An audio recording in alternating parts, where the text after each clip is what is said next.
Start करते हैं। सागर तल से ऊंचाई। देखो, अगर हम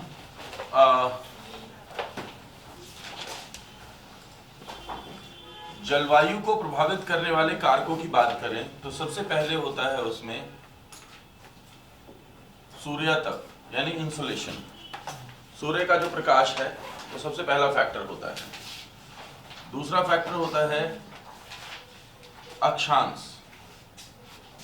किसी क्षेत्र की अक्षांशीय स्थिति क्या है उसके आधार पर यह निर्धारित होता है। थर्ड सेक्शन जो इसमें आता है वो है उच्चावच। तीसरी चीज जो है वो क्या है? उच्चावच। उच्चावच यानी एल्टीट्यूड। एल्टीट्यूड मीन्स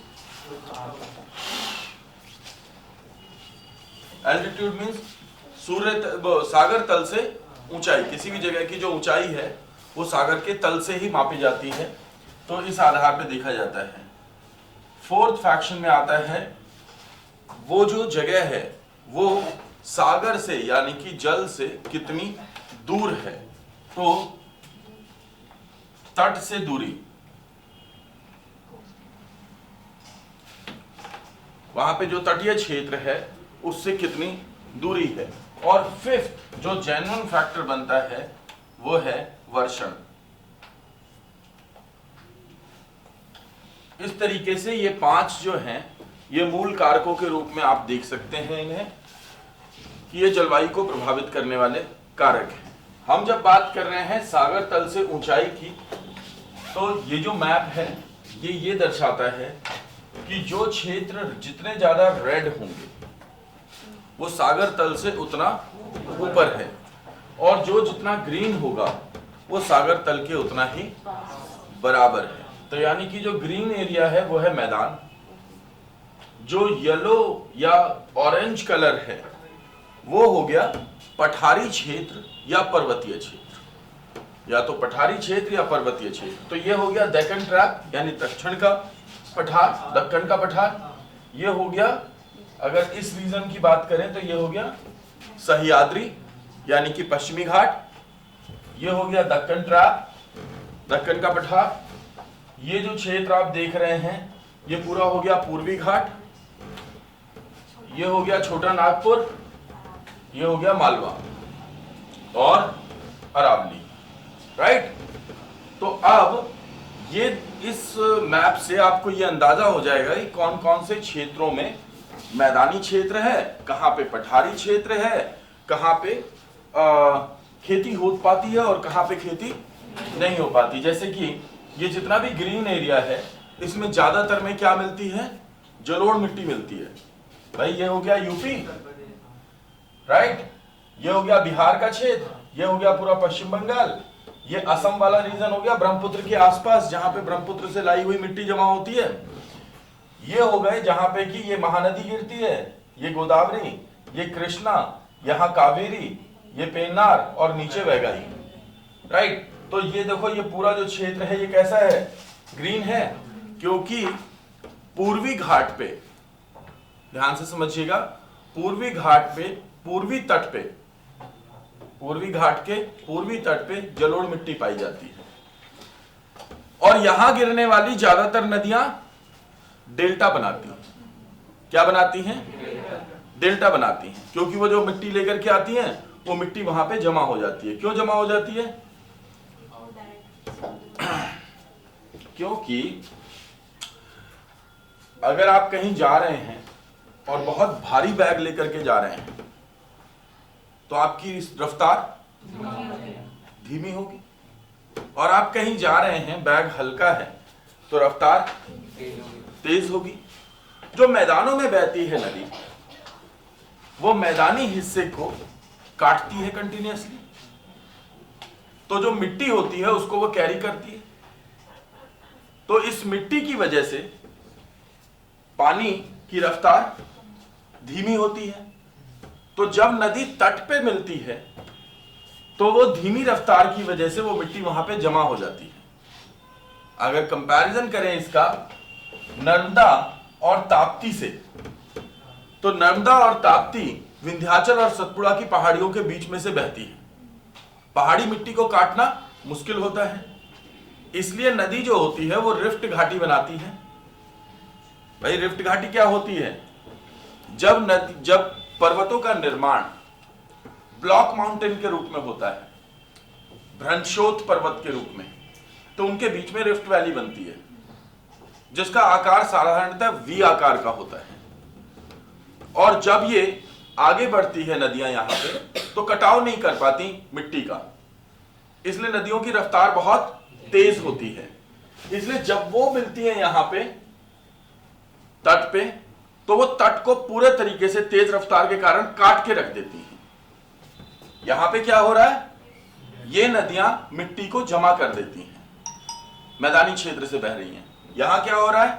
पर्वतों के बीच में बहने से नदियां मिट्टी कैरी नहीं कर रही, इसलिए उनकी रफ्तार तेज होती है, वो काट के रख देती हैं और गड्ढा बना देती हैं, खड्ड जैसा, जिसे कहते हैं ज्वाराद्रिमुख, एस्चुरी। तापी और नर्मदा एस्चुरी बनाती हैं, और वो किधर बहती हैं? वेस्ट की तरफ। ये लिख लीजिए, जिसको समझना ना हो वो कम से कम याद तो जरूर कर लीजिएगा कि तापी नर्मदा ज्वाराद्रिमुख बनाती हैं, और यानी एस्चुरी। और पूर्व की ओर बहने वाली जो नदियां हैं वो डेल्टा का निर्माण करती हैं। मैंने आपको उत्तर से दक्षिण तक की नदियों को बताया था। सबसे ऊपर है महानदी, गोदावरी, कृष्णा, कावेरी, पेन्नार और फिर वैगई। राइट? ये नदियां क्या बना रही हैं? डेल्टा बना रही हैं। और नर्मदा और तापी क्या बना रही है? एस्चुरी, ज्वाराद्रिमुख बना रही है। राइट? तो इसको आप याद रखेंगे। सबसे बड़ा डेल्टा कौन सा है? सुंदरवन डेल्टा या गंगा ब्रह्मपुत्र का डेल्टा, है ना? चलिए, तो दो तीन चीजें यहां पे क्लियर होती हैं कि जिस जगह की ऊंचाई ज्यादा होगी वहां पे क्या होगा? जिस जगह की सागर तल से ऊंचाई ज्यादा होगी वहां पे क्या होगा? भाई पढ़ तो उच्चावच रहे हैं ना, ये सारे टॉपिक्स एक दूसरे से जुड़े हुए हैं, तो यहां पे समझने की कोशिश करनी है हमें कि जिसकी ऊंचाई सागर तल से ज्यादा होगी उस जगह पर क्या होगा?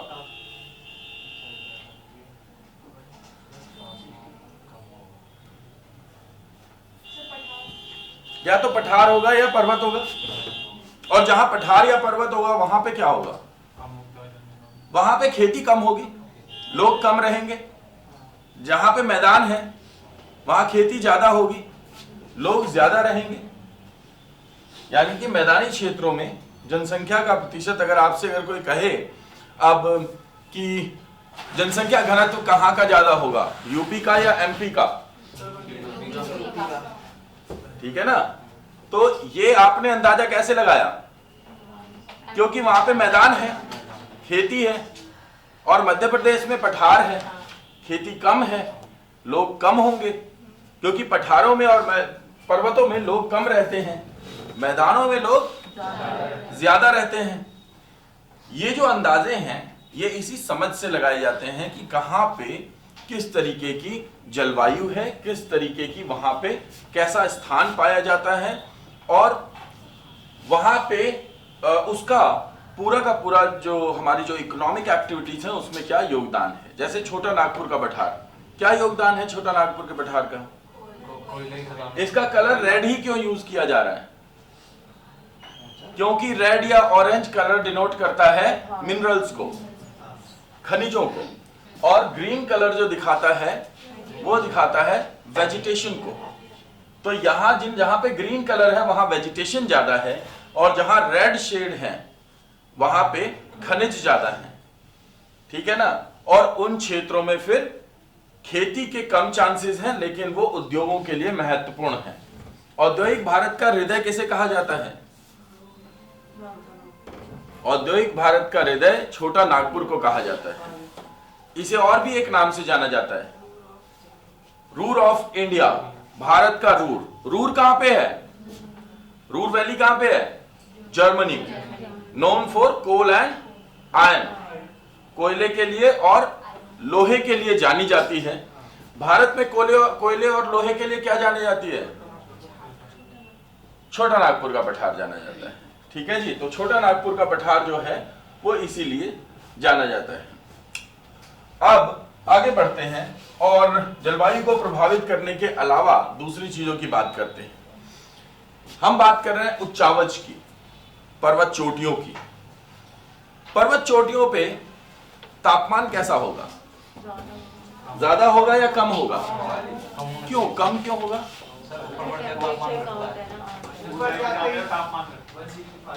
ऊपर जाने पर तापमान घटता है। क्यों? क्यों? प्रेशर पड़ता है एयर का। क्यों? एयर का प्रेशर बढ़ता है। वाई? ऊपर जाने पर तापमान घटता है, ऐसा आप कह रहे हैं। क्यों घटता है? हल्की गैस ऊपर जाने लगती है। हल्की गैस ऊपर जाने लगती है। हल्की गैस ऊपर जाने लगती है, भारी गैस नीचे रहने लगती है ना? बहुत गैस की समस्या है। हाँ, तो इससे क्या प्रभाव पड़ता है? लगाओ भेजा, पिछले वाले टॉपिक से ही जोड़ना है। मैं आपसे कोई रॉकेट साइंस तो डिस्कस कर नहीं रहा, साधारण सी विचारधारा है, साधारण सी समझ है। बोलो भाई। अगर समझ डेवलप करनी है तो यही तरीका है, और जो टाइम पास करना है तो फिर कुछ भी कर सकते हो। चलिए बात करते हैं कि ये ऊपर जाने पर तापमान कम क्यों हो रहा है। हाँ, वायुमंडल में कौन कौन सी गैस पाई जाती है? ज्यादातर नाइट्रोजन पाई जाती है, ऑक्सीजन पाई जाती है, कार्बन डाइऑक्साइड पाई जाती है। अब ज्यादा मत बोलो, कोई बात नहीं, मुझे पता है तुम्हें सारी गैसों के नाम पता है, सब पाई जाती हैं जो पीरियोडिक टेबल में कहीं पे दी गई होंगी। हाँ, वापिस आते हैं वहां से। आपने बोला नाइट्रोजन, ऑक्सीजन और कार्बन डाइऑक्साइड, मेरा काम इन तीनों से चल जाएगा। ठीक है, तीनों गैसों में कॉमन क्या है? कॉमन एक और सामान्य चीज बताओ। भारी है, राइट? और पृथ्वी में गुरुत्वाकर्षण है। तो जब सारी चीजें नीचे रहेंगी तो भारी गैस भी नीचे रहेगी, राइट? जब कार्बन डाइऑक्साइड कहीं पे होती है, इस कमरे में गर्मी है कंपैरिजन अगर करें बाहर से, तो क्यों? क्योंकि तुम सब फूं और कार्बन डाइऑक्साइड फेंक रहे हो, है? तो कार्बन डाइऑक्साइड के बढ़ने से इस कमरे की गर्मी बढ़ रही है। यही हो रहा है, कार्बन डाइऑक्साइड के बढ़ने से इस कमरे की गर्मी बढ़ रही है। पर जैसे जैसे आप ऊपर जाओगे, पर्वतों पर लोग कम रह रहे हैं, तो वहां पे कार्बन डाइऑक्साइड कम है, पौधे ज्यादा हैं, ऑक्सीजन बढ़ रही है, लेकिन कार्बन डाइऑक्साइड घट रही है। ऑक्सीजन जो बढ़ भी रही है वो गुरुत्वाकर्षण की वजह से नीचे जा रही है, और ऊपर कार्बन डाइऑक्साइड की, और कई बार कहा जाता है ऑक्सीजन की भी पर्वतों पर कमी होती है ना? तो जो भारी गैसेज है वो नीचे रह गई, जो कि हीट को एब्जॉर्ब कर लेती है। तो अगर आप मैदानों में हैं तो गर्मी ज्यादा होगी, और पर्वतों में हैं तो गर्मी कम होगी। इसका कारण क्या है? भीड़भाड़, पॉपुलेशन। तुम जितनी पॉपुलेशन बढ़ाओगे उतनी गर्मी बढ़ेगी, ठीक है ना? तो अब गर्मी क्यों बढ़ रही है? मतलब एक कारण पॉपुलेशन भी है। तो ऊपर जैसे जैसे जाओगे आप उच्चावच के साथ साथ, वहां पे तापमान में कमी आएगी, यानी कि वहां पे कंपैरेटिवली ठंडक होगी, राइट? तो पर्वत की जो चोटियां हैं, अगर मैं बात करूं उत्तराखंड में क्या होगा? ठंडक होगी। क्यों? हिमाचल प्रदेश में, जम्मू कश्मीर में, है ना, सिक्किम में और दिल्ली में दिल्ली में थोड़ी सी गर्मी है। दिल्ली में नॉर्मल क्यों है? यहाँ पे ठंड क्यों है? यहाँ का वातावरण है एक्सट्रीम। सर्दी में सर्दी ज्यादा और ठंडी में और गर्मी में गर्मी ज्यादा। क्यों? पॉपुलेशन तो एक कारण है, पर पॉपुलेशन कार्बन डाइऑक्साइड भी तो छोड़ रही है। तो कार्बन डाइऑक्साइड में पॉल्यूशन भी मिला दो तो भी हीट होनी चाहिए। तो सर्दी क्यों हो रही है?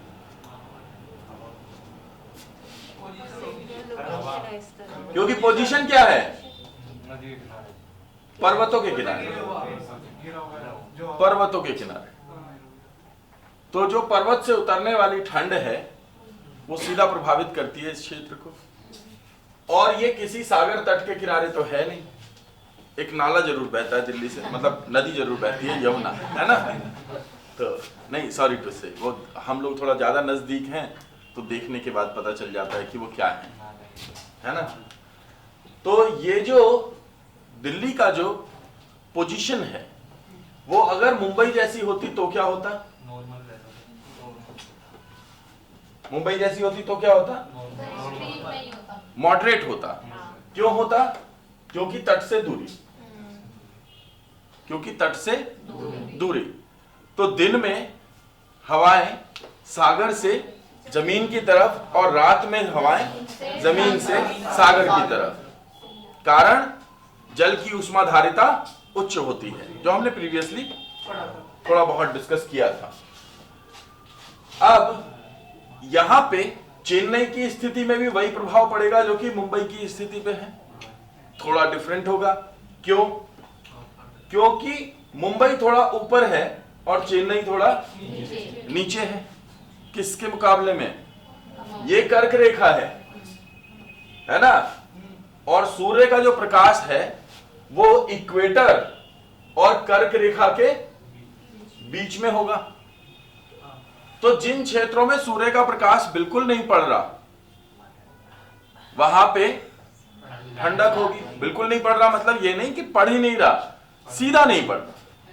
तो इस तरीके से जो सूर्य का तप है वो एक महत्वपूर्ण कारक हो गया और अक्षांशीय स्थिति भी महत्वपूर्ण कारक हो गई।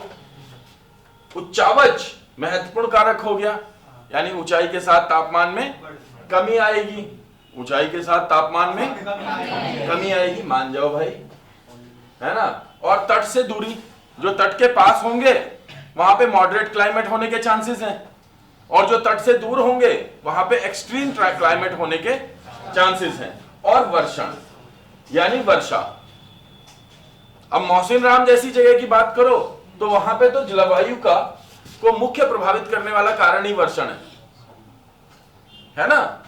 और लेकिन अगर आप बात करते हैं बाड़मेर, बीकानेर, जैसलमेर की, यानी थार के डेजर्ट की, तो वहां पे भी प्रभावित करने वाला मुख्य कारक क्या है? वर्षा ही है। लेकिन उसकी जगह स्थिति, क्योंकि अरावली कैसे है? मानसूनी हवाओं के पैरेलल है, जिसपे हमने बात की थी। तो इसलिए क्या हो रहा है, मानसूनी हवाओं के समानांतर होने के कारण वहां बारिश नहीं होती। बादल तो बनते हैं पर बारिश नहीं होती, ठीक है ना? तो प्रति चक्रवातीय हवाएं कहते हैं इन्हें। जब बारिश धुआंधार हो, बादल भी बने और बारिश हो तूफान के साथ, तो उसे कहते हैं चक्रवातीय स्थिति, जैसी होती है उड़ीसा में और पश्चिम बंगाल में। और जब बादल तो हो पर वो बादल छट जाएं और बारिश ना हो, तो उसे कहते हैं प्रति चक्रवातीय दशाएं, जो कहां देखने के लिए मिलती है साधारणतः?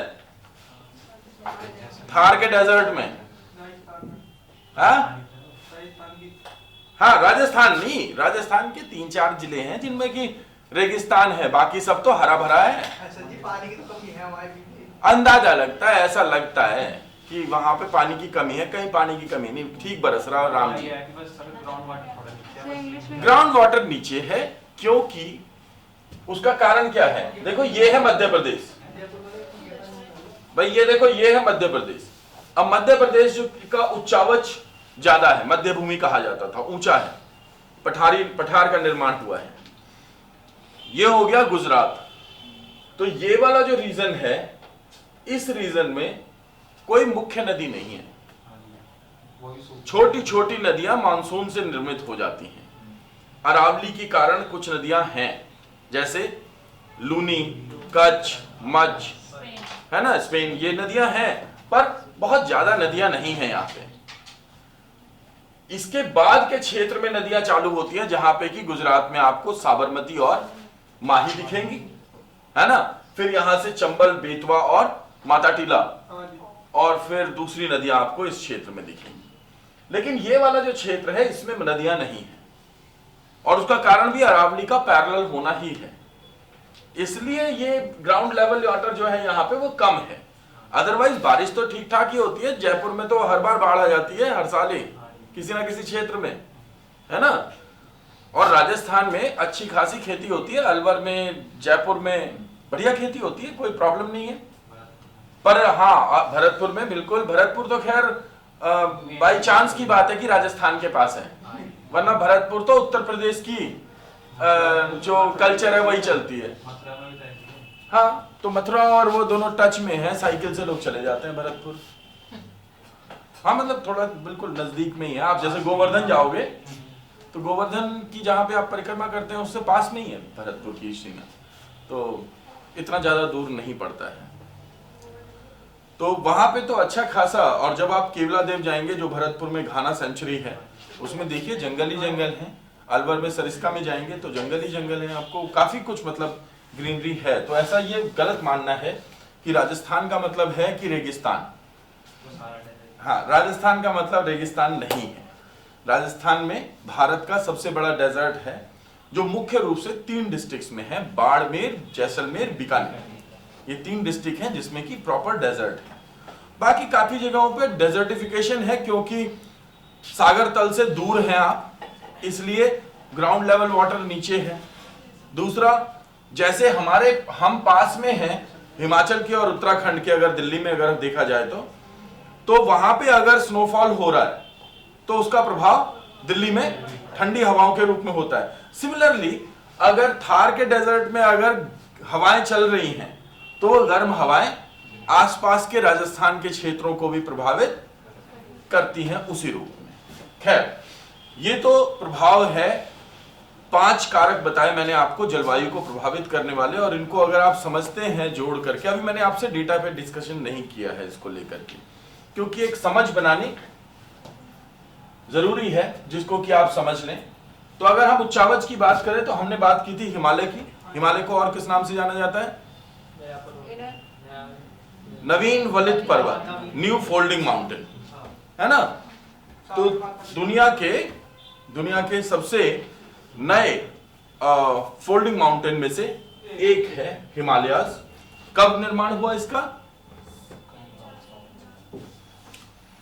भाई, आज से 11 करोड़ वर्ष पहले भारत जो था वो हिस्सा था दक्षिण अमेरिका का, और आज से 1 करोड़ वर्ष पहले भारत जो इस रूप में है वो बन चुका था। तो 11 करोड़ से 1 करोड़ वर्ष के बीच में भारत का मूवमेंट हुआ साउथ अमेरिका से एशिया की तरफ जुड़ने की तरफ, और तब ये वेल्डिंग हो गई, है ना। तैतीस सागर यहां पे था जो ऊपर उठ गया और यहां पे पर्वत बन गया। कैसा पर्वत? 2 प्लेट के टकराने के कारण, मुड़ने के कारण ऊपर एक पर्वत बन गया, दैट इज हिमालय। दुनिया में सबसे ऊंची चोटियां किस पर्वत में है? हिमालय में। लगभग 2600 किलोमीटर के फैलाव में फैला हुआ है, 150 किलोमीटर चौड़ाई और 400 किलोमीटर, 150 से 600 किलोमीटर चौड़ाई है। कहीं कहीं पे 150 किलोमीटर और कहीं कहीं पे 600 किलोमीटर तक भी चौड़ाई है। अब ये हिमालय क्या करता है?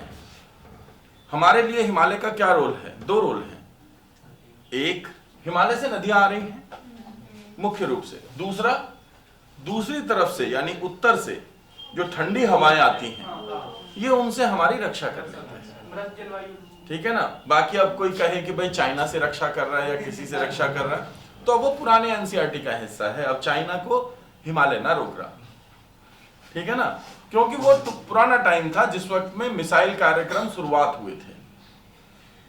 अब चाइना के पास में डोंगफेंग 41 है, तो वो हिमालय से तो रुकना रही। डोंगफांग 41 8000 की मारक क्षमता है, 8000 से 12000 तक किलोमीटर तक, तो अब वो इससे तो रुकेगी नहीं। और जब आईसीबीएम आ गई हैं, आईसीबीएम दो प्रकार की होती हैं, इंटरकॉन्टिनेंटल बैलिस्टिक मिसाइल, एक तो होती है क्रूज और दूसरी होती है बैलिस्टिक। हाँ, तो जो बैलिस्टिक जो आईसीबीएम बनी है उसमें वो पहले ऊपर जाती है और फिर नीचे आती है, तो ये तो बड़ी प्रॉब्लमैटिक है। तो पहले ऊपर जाएगी, हिमालय तो वैसे ही क्रॉस हो जाएगा, और फिर नीचे आएगी, कहीं भी लगवा लो, हाँ, कहीं पे भी मार देंगे। तो इसलिए अब हिमालय का सामरिक वो महत्व तो काफी हद तक है, लेकिन काफी हद तक आप भूल जाइए कि अब हिमालय से आपकी रक्षा होगी। वैसे भी जो आजकल जो युद्ध हो रहे हैं वो तो कोरोना वायरस से हो रहे हैं, है ना, तो पूरी दुनिया को हिला के रख दिया है चीन ने, ऐसा कहा जा रहा है। खैर, ये एक बात है। आगे बढ़ते हैं और देखते हैं कि ये जो हिमालय का जो क्षेत्र है इससे क्या हो रहा है। इससे इस जगह का जो टेम्परेचर है वो कम है, आसपास के क्षेत्रों का टेम्परेचर ज्यादा है, तो जलवायु जो है वो मेंटेन रहती है। जलवायु कैसी रहती है? मेंटेन रहती है। तो इसलिए भारत में जो जलवायु है वो विविध प्रकार की जलवायु अलग अलग जगहों पर मिलती है, और उसको प्रभावित करने वाले जो कारक हैं वो भी डिफरेंशिएट करते हैं। ऐसा इंग्लैंड में नहीं है। आप अगर ब्रिटेन की बात करें तो ब्रिटेन में ऐसा नहीं है, स्पेन में इस तरीके की स्थिति नहीं है, क्योंकि वहां पे लगभग एक सी जलवायु पाई जाती है ज्यादातर क्षेत्रों में, या पुर्तगाल में ऐसा नहीं है। तो वहां पे लोगों के लिए जलवायु इतनी विविधता वाली नहीं है कि वो अपने ही देश में घूमने के लिए बिल्कुल ही चेंज हो जाएं जा करके। तो अब जैसे केरल के लोग हैं, वो जाते हैं जम्मू कश्मीर घूमने के लिए, उन्हें लगता है किसी दूसरे देश में आ गए, है ना। और जम्मू कश्मीर वाले यहाँ जाते हैं तो केरल वाले केरल में खुश नहीं है, और जम्मू कश्मीर वाले जम्मू कश्मीर में खुश नहीं है। हाँ भाई, दोनों, वो यहाँ जा रहे घूमने के लिए, ये वहां जा रहे घूमने के लिए, जो कोई सर्दी से परेशान, कोई गर्मी से परेशान, ठीक। और भारत में स्थिति कैसी है? बाड़मेर, जैसलमेर, बीकानेर में लोग बारिश से परेशान, और मेघालय में भी लोग बारिश से परेशान। एक जगह हो नहीं रही, दूसरी जगह रुक नहीं रही, है ना। तो एक ही देश के अंदर इतनी विविधताएं होने के कारण इसको उपमहाद्वीप की संज्ञा दी गई थी। किसकी संज्ञा दी गई? उपमहाद्वीप, यानी सब कॉन्टिनेंट। किसी भी एक महाद्वीप में जो कुछ पाया जा सकता है वो सब इस देश में और आसपास में मौजूद है। सबसे पहले तो जनसंख्या मौजूद है। हम दुनिया की जनसंख्या का 1/6 है ना। तो कितने हैं टोटल महाद्वीप? और 1/6 जनसंख्या हमारे यहाँ पे है, तो हम तो भाई महाद्वीप ही हैं, है ना। फिर हमारे यहाँ उच्च वर्षा वाले क्षेत्र हैं, वन क्षेत्र हैं, तटीय क्षेत्र हैं। जो हमने भौगोलिक परिस्थितियों की बात की थी, कि भौगोलिक विशेषताओं की बात की थी, कि पर्वत, पठार, मैदान सब है हमारे यहाँ पे, तटीय क्षेत्र, द्वीप समूह, रेगिस्तान, सब कुछ है हमारे यहाँ पे। इसलिए हमें उपमहाद्वीप, भारतीय उपमहाद्वीप यानी इंडियन सब कॉन्टिनेंट भी कहा जाता है, राइट। जिसमें कि जैसे माउंट एवरेस्ट की बात करें तो माउंट एवरेस्ट कहाँ पे है? नेपाल में। सबसे ऊंची चोटी है हिमालय की, 8848 मीटर्स है। क्या नाम जाना जाता है? किस नाम से जाना जाता है? सागर माथा। क्यों जाना जाता है सागर माथा के नाम से? टेथिस सागर की वजह से, क्योंकि टेथिस सागर ऊपर उठ गया था, फिर वो माथा बन गया। ये है कराकोरम माउंटेन्स। कराकोरम माउंटेन्स जो कि अब हमारा हिस्सा, most of the Karakoram mountains हमारा हिस्सा नहीं है, पीओके में पड़ता है। लेकिन ये दूसरी सबसे ऊंची चोटी होती थी, और अभी तो फिलहाल तो ये पीओके में है। उसके बाद आता है हिंदू कुश। हिंदू कुश पर्वत, जब आप इतिहास पढ़ेंगे और जब आप गौरी और गजनी के बारे में पढ़ रहे होंगे, या फिर अहमद शाह अब्दाली और नादिर शाह के बारे में पढ़ेंगे, तब आप हिंदू कुश की बात करेंगे। उससे पहले जब आप आर्यंस के भारत में आने की बात करेंगे, तब आप हिंदू कुश के बारे में पढ़ेंगे। तो ये है हिंदू कुश माउंटेन, जो कि पाकिस्तान से अफगानिस्तान तक फैला हुआ है, ठीक है। तो इसके बाद ये हो गया विंध्याचल हिल्स। अगर ये पूछा जाए कि भारत को उत्तर और दक्षिण भारत में बांटा जाता है किस पर्वत श्रेणी द्वारा, तो वो विंध्याचल हिल्स द्वारा बांटा जाता है। इसके बाद आता है, ये हो गया ईस्टर्न घाट, जिसकी अभी हम बात कर रहे थे, और फिर ये हो गया वेस्टर्न घाट। भारत में सर्वाधिक जैव विविधता किस क्षेत्र में पाई जाती है? वेस्टर्न घाट में। मैंने क्षेत्र पूछा, अभी मैंने नेशनल पार्क नहीं पूछा, अभी मैंने नेशनल पार्क नहीं पूछा, अभी मैंने क्षेत्र पूछा। तो भारत में सबसे ज्यादा जैव विविधता वाला क्षेत्र कौन सा है? वेस्टर्न घाट्स है। अगर मैं कहूं कि भारत में सर्वाधिक जैव विविधता वाला नेशनल पार्क कौन सा है? साइलेंट वैली, केरल, शांत घाटी, केरल, है ना? तो ठीक है। इसके अलावा ये कुछ पासेस हैं, जैसे ये हो गया खैबर पास, खैबर दर्रा। खैबर दर्रा किस चीज के लिए फेमस है? खैबर दर्रा, ठीक है, साधारण तरीके से पूछ लेता हूं, जैसे आप MCQ देते हैं, ऑप्शन वाला है। तो ये बताइए, बाबर, अहमद शाह अब्दाली, नादिर शाह और मोहम्मद गौरी, इनमें से कौन कौन खैबर दर्रे से आया था? ओ, तभी तो महत्वपूर्ण है, यही महत्व है, तो याद रखना चाहिए ना। खैबर दर्रा जो है वो नेचुरल दर्रा है जो बना है। दर्रे क्या होते हैं हम डिस्कशन कर चुके हैं, ठीक है। चलिए तो आगे बढ़ते हैं, और हम हिंदू कुश क्यों देख रहे हैं, बताएं जल्दी से। हम हिंदू कुश देख रहे हैं खैबर दर्रे की वजह से। खैबर दर्रा कहाँ पे है? हिंदू कुश में है, ठीक है जी, जो कि अफगानिस्तान और पाकिस्तान के बॉर्डर पे है, ठीक है। तो ये उस क्षेत्र को जोड़ता है। कोई अगर अफगानिस्तान से आ रहा है तो उसके लिए नेचुरल और सबसे आसान रास्तों में से एक है खैबर दर्रा होकर के। ये देख रहे हैं आप, ये रोड, ये है खैबर दर्रा। हाँ, यूं मत सोचिए कोई ऐसी जगह है निकलने की ना, ये पूरा ये खैबर दर्रा है। ये पर्वत है दो, ये हिंदू कुश माउंटेन्स है, इसके बीच में से ये रोड, यहीं से होकर के आए थे।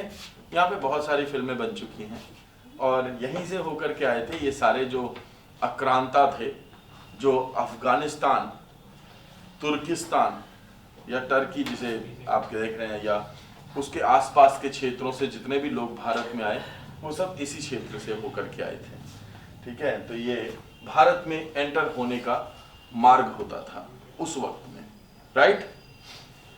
खैर, तो ये वो बेसिक इंफॉर्मेशन थी जिसके द्वारा कि हमने आपसे वो भी चेक कर लिया कि आपने ज्योग्राफिकल फीचर में क्या पढ़ा है और कितना अभी मौजूद है। और प्लस अब आपके साथ में हम करेंगे बची हुई नदियां, ठीक है ना, जो नदियां बच गई थी अब हम उन्हें करेंगे।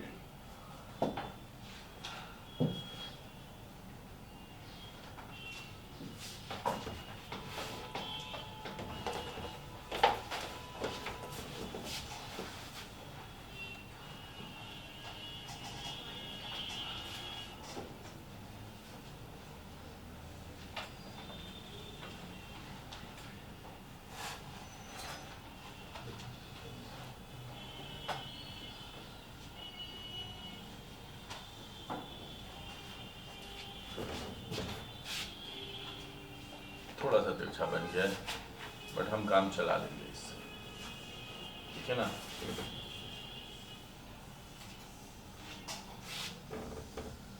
आज भारत के मैप को सर्दी लग गई है। चलिए देखिए, भारत में जो मुख्य नदियां मैंने आपको बताई थी, एक यहाँ पे है, दैट इज महानदी, ब्रह्मणी,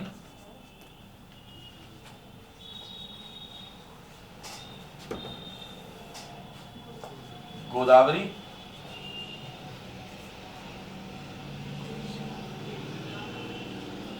कृष्णा, कावेरी, पेनार और वैगई। भारत की सबसे दक्षिण की नदी, भारत की दक्षिणतम नदी वैगई। भारत की सबसे लंबी नदी भारत की सबसे लंबी नदी गंगा। भारत की सबसे बड़ी नदी गंगा। भारत की सबसे छोटी नदी उमानंद, असम, लगभग 6 किलोमीटर, राइट। दक्षिण की गंगा कृष्णा, सॉरी कावेरी, और दक्षिणी गंगा गोदावरी, राइट। अब महानदी और ब्रह्मणी दोनों कहां बहती हैं? उड़ीसा में। महानदी और ब्रह्मणी उड़ीसा में। गोदावरी कहां से निकलती है? नासिक। कौन सा टेंपल है? त्र्यंबकेश्वर टेंपल। भारत में सबसे पहले पंचायती राज व्यवस्था कहां लागू हुई? राजस्थान में कौन सी जगह थी?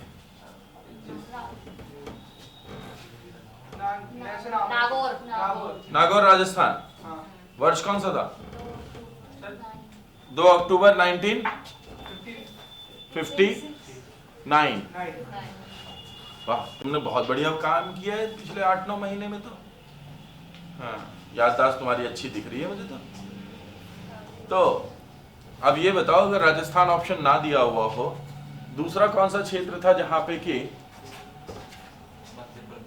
जहां पर कि पंचायती राज को लागू किया गया?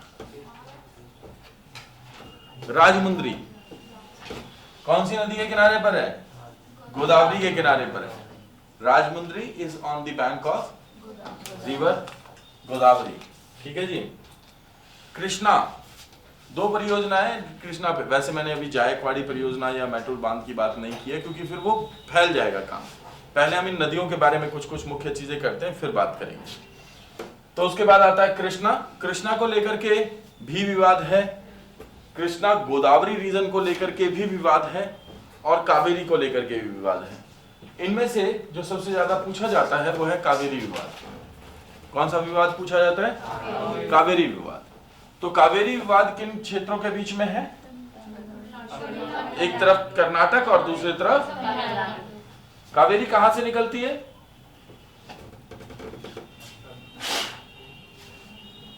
कावेरी निकलती है ब्रह्मगिरी पर्वत से। ब्रह्मगिरी पर्वत पश्चिमी घाट में है, राइट। यहां से कावेरी निकलती है और तमिलनाडु वाली साइड में बे ऑफ बंगाल में गिरती है, कोरमंडल तट पे। कहां पे? कोरमंडल तट पे। कावेरी का 90% से ज्यादा जो जल है वो इस्तेमाल कर लिया जाता है कर्नाटक और तमिलनाडु के बीच में, और इसी वाटर शेयरिंग को लेकर के दोनों के बीच में विवाद भी है, जिसके लिए 1990 में एक कमेटी बनाई गई जिसने कि अपनी 3 या 4 रिपोर्ट सबमिट की। और अभी वर्तमान में कावेरी विवाद जो है वो काफी हद तक सॉल्व हो गया है, लेकिन स्टिल अभी देयर आर थिंग्स। जब भी किसी नदी को लेकर के अगर 2 राज्यों के बीच में विवाद होगा तो ये विवाद कहां पहुंचेगा? सुप्रीम कोर्ट में। याद रखिएगा, 2 राज्यों के बीच में होने वाले विवाद कहां निपटाए जाते हैं? सुप्रीम कोर्ट में निपटाए जाते हैं। फिर आती है पेन्नार। छोड़ दीजिए, केवल जगह याद कर लेंगे तो इनफ रहेगा, क्योंकि ये पूछ ली जाती हैं नॉर्थ से साउथ तक लगाइए। क्वेश्चन आ जाता है उत्तर से दक्षिण की ओर लगाइए या दक्षिण से उत्तर की ओर लगाइए, ठीक है। दक्षिण भारत की या प्रायद्वीपीय भारत की सबसे लंबी नदी कौन सी है? गोदावरी है। कल आज आप क्या करेंगे? आप इन नदियों को मैप पे प्रैक्टिस करेंगे, जो मैंने आपको मैप बताया था किस तरीके से प्रैक्टिस करना है। आज आप इन नदियों को, जिन नदियों की हमने बात की है, किसकी बात की है हमने बात की है सबसे पहले ब्रह्मपुत्र की, फिर दिहांग दिवांग की, उसके बाद सुबनसिरी और कर्णसुरी की, उसके बाद में हमने बात की पद्मा की यानी गंगा की, मेघना की, तीस्ता की, घग्गर की, घाघरा की, गोमती, सोन, चंबल, बेतवा, फिर सिंधु, झेलम, चिनाब, रावी, सतलुज, व्यास। उसके बाद में दूसरी तरफ साबरमती, माही, लूनी, मूठा, मूसी, ताप्ती, नर्मदा, और फिर ये नदी। आप इन सब की प्रैक्टिस करेंगे मैप पे, और एक मैप पे इन सारी नदियों को भर लेंगे। मैप थोड़ा सा बड़ा होना चाहिए, क्योंकि अगली क्लास में आपको नदी घाटी परियोजनाएं और वन्य जीवन करवा दूंगा। वो होगा कैसे? वो नदियों के किनारे ही होगा, तब आपको नदियों से संबंधित कुछ अन्य चीजें बता दूंगा। और वैसा ही एक और मैप भर लीजिएगा तो नदियों के किनारे बसे शहर भी हो जाएंगे, शहर नहीं नगर, है ना, तो वो भी हो जाएंगे। तो इसकी प्रैक्टिस करेंगे आप आज, और फिर मेरे से कल मिलेंगे, और फिर कल हम नदी घाटी परियोजनाएं और वन्य जीवन करेंगे। इतनी देर में आपसे थोड़ा सा चर्चा कर लूं कि किस किस को क्या क्या नदी घाटी परियोजनाएं और वन्य जीवन के बारे में पता है। हाँ, क्योंकि अगर आपको नहीं पता तो आप थोड़ा सा देख करके आइएगा। भारत में पहली ऐसी नदी घाटी परियोजना कौन सी थी जिसका निर्माण यूएस की टेनेसी वैली परियोजना के आधार पर किया गया?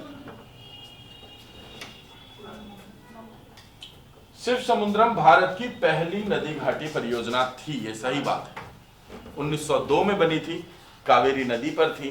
गगनचुक्की जलप्रपात है कावेरी नदी पर। इस गगनचुक्की जलप्रपात के पानी को इस्तेमाल किया गया और इसको इलेक्ट्रिसिटी के निर्माण के लिए और सिंचाई के लिए उपयोग में लाया गया। परंतु क्वेश्चन ये नहीं था। क्वेश्चन ये है, टेनेसी वैली परियोजना यूनाइटेड स्टेट्स के आधार पर भारत में पहली नदी घाटी परियोजना कौन सी विकसित की गई थी और फेमस है? ऑप्शन दे दे। ये तो गलत बात है, ये तो गलत बात है। हाँ, याद नहीं आ रहा, पढ़ा तो है क्योंकि बहुत सारा गैप हो गया है ना, पर ये तो एक्सक्यूज पेपर में नहीं चलेगा। और मुझे लगता है कि अगर आप कक्षा में प्रिपरेशन के दौरान अगर ऑप्शंस ढूंढेंगे तो आपकी तैयारी कमजोर होगी। पेपर के दौरान ऑप्शन ढूंढिए, प्रिपरेशन के दौरान ऑप्शन मत ढूंढिए। ठीक है, बताइए जी।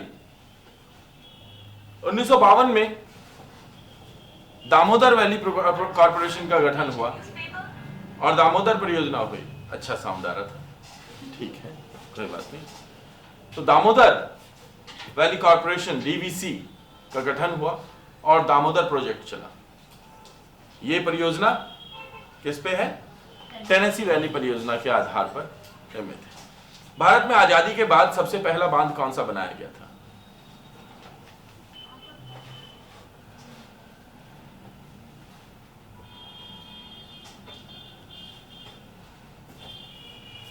बताएं जी।